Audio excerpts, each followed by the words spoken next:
Voici ce qu'il reste de 40 années de vie sur ces parcelles de terre, des débris de murs et de tôles brisées.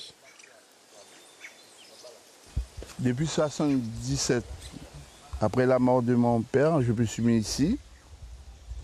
Et il n'y avait rien, la forêt seulement. Le chemin, vous voyez qu'on vient de rentrer maintenant, c'est moi qui l'ai fait. J'ai payé beaucoup d'argent pour faire ce chemin-là. Le 9 décembre, les constructions d'Eugène Adamy ont été détruites. Sa maison et celle qu'il avait érigée pour ses 4 enfants, aujourd'hui tous installés dans l'Hexagone. Désormais, il vit ici. Ils ont cassé la maison de mes enfants. Ils ont cassé la maison de ma fille. Ce sont que des Adamy. Et pourtant, lorsque je suis rentré ici, il n'y avait personne. Personne. Les gens sont venus après faire des maisons. Mais s'il déclare avoir été le premier aménageur des lieux, en dépit de l'autorisation accordée par la municipalité en 1983, sans titre de propriété ni acte de vente, Eugène Adamy n'en demeure pas moins un occupant considéré comme illégal.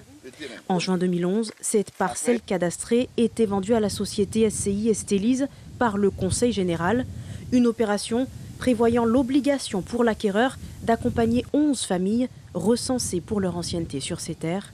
Le nom d'Eugène Adamy n'y figure pas.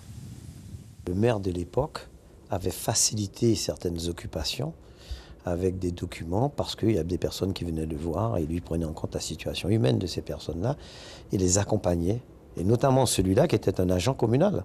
Ça veut dire qu'aujourd'hui, nous sommes dans une procédure de droit privé où un propriétaire expulse des occupants sans titre dans le cadre d'un acte qu'il a obtenu d'une personne publique.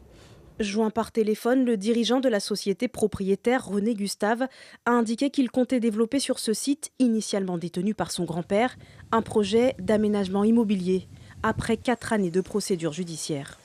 Dans cette configuration, Eugène Adamy a donc peu d'espoir d'obtenir une solution de relogement.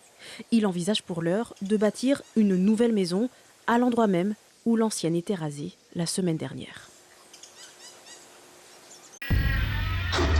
Suivez l'info sur Guyana Première, télé, radio et Internet.